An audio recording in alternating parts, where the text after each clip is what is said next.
नमस्कार दोस्तों। मालदीव से एक चिंता की खबर आ रही है, खास करके देश की सुरक्षा के लिहाज से एक चिंता का विषय है।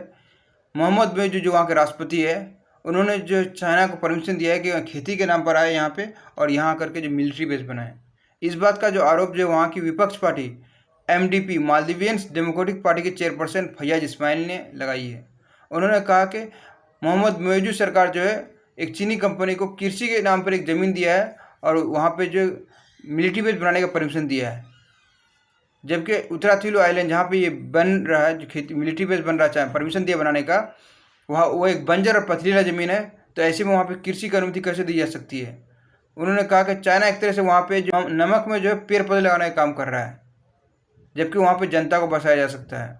साथ ही MDP के चेयरपर्सन ने कहा कि अगर MDP सत्ता में लौटेगी तो उत्तराथिलु आइलैंड को चाइना से वापस लिया जाएगा, जो उसी की सरकार ने पिछले टाइम 99 वर्ष के लिए दिया था चाइना को, मगर इसके लिए नहीं दिया था कि वो मिलिट्री बेस बनाए। इसकी सरकार दोबारा वापस आती है तो चाइना से आइलैंड वापस लिया जाएगा और वहाँ पे जो है आदमी को बसाया जाएगा। और उत्तराथिलु आइलैंड जो है सबसे नज़दीक में इंडिया का मिनिको आइलैंड से है। टोटल आपको मालूम होना चाहिए कि मालदीव्स में 1190 आइलैंड है, जिसमें से वो 164 आइलैंड टूरिस्ट स्पॉट के लिए है और 200 आइलैंड में वहाँ के लोकल लोग रहते हैं। बाकी 800 आइलैंड है। 800 आइलैंड में जो सबसे नज़दीक इंडिया से उत्तराथिलु आइलैंड, ये मालदीव्स को चाइना को देने के लिए, जहाँ पे वो मिलिट्री बेस बनाए। ये कोइंसिडेंस है या प्लानिंग के साथ है, इस पे आप सोच सकते हैं। इसके रिगार्डिंग जो है 28 मार्च को मालदीव्स और चाइना के बीच मेमोरेंडम साइन हुआ, जिसके तहत क्या हुआ कि चाइनीज़ की जो है चाइना हार्बर कंपनी, उसको परमिशन दिया गया कि जो पहले जो है मालदीव्स के उत्तराथिलु आइलैंड में आए, वहाँ पर आकर के ज़मीन अधिग्रहण करके फिर वहाँ मिलिट्री बेस बनाए। वहीं चाइना का कहना है कि ज़मीन को अधिग्रहण किया जा रहा है उसको एग्रीकल्चर इकोनॉमिक जोन बनाने के लिए, जिसके तहत उसके बाद फिर वहाँ पे जो है काम किया जाएगा, खेतीबाड़ी किया जाएगा। और ये वही कंपनी है जो चाइना की हम्बनटोटा इंटरनेशनल एयरपोर्ट बनाई है श्रीलंका में, और इसी के थ्रू चाइना जो श्रीलंका को डेट ट्रैप में फंसाया।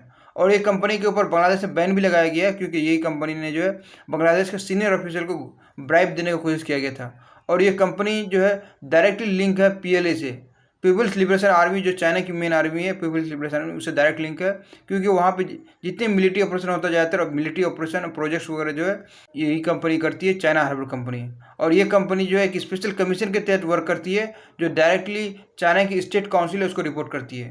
तो और ये भी कोइंसिडेंस ही है, सब क्या समझ, प्लानिंग के तहत ही आप समझ सकते हैं आप कि जो जिस कंपनी को प्रोजेक्ट दिया है वो डायरेक्ट कंपनी स्टेट काउंसिल को रिपोर्ट करती है, उसी कंपनी को ये प्रोजेक्ट दिया है और उत्तराथिलु आइलैंड में दिया गया है, जो इंडिया के सबसे नज़दीक में है। जबकि उत्तराथिलु आइलैंड में पिछले साल ही जो है रक्षा मंत्री राजनाथ सिंह और वहाँ की रक्षा मंत्री जो है मारिया दीदी ने मई 2023 में जो है कोस्ट गार्ड एकता हार्बर का फाउंडेशन स्टोन डाला था। मालदीव्स में चाइनीज़ आर्मी का आने का अनुमान 1 महीना पहले लग गया था, जब मालदीव्स ने चाइना के साथ मिलिट्री पैक्ट साइन किया था, जिसमें कहा था कि चाइना जो है फ्री में जो है मालदीव्स को मिलिट्री सपोर्ट करेगा, जिसमें जो है कोई हथियार वगैरह का यूज नहीं होगा।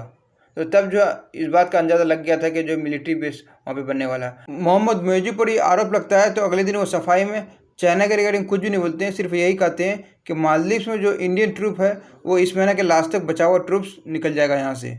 मोहम्मद मुइज़ जब से आए तब से वो चाइनीज सपोर्टेड हो गए। एक टाइम तक जो था ट्रेडिशनली जो है मालदीव्स इंडिया का अच्छा दोस्त रहा और अच्छा रिलेशन रहा, मगर जब से मुइज़ आए तब से जो इंडिया का रिलेशन मालदीव्स के साथ ख़राब हो गया है।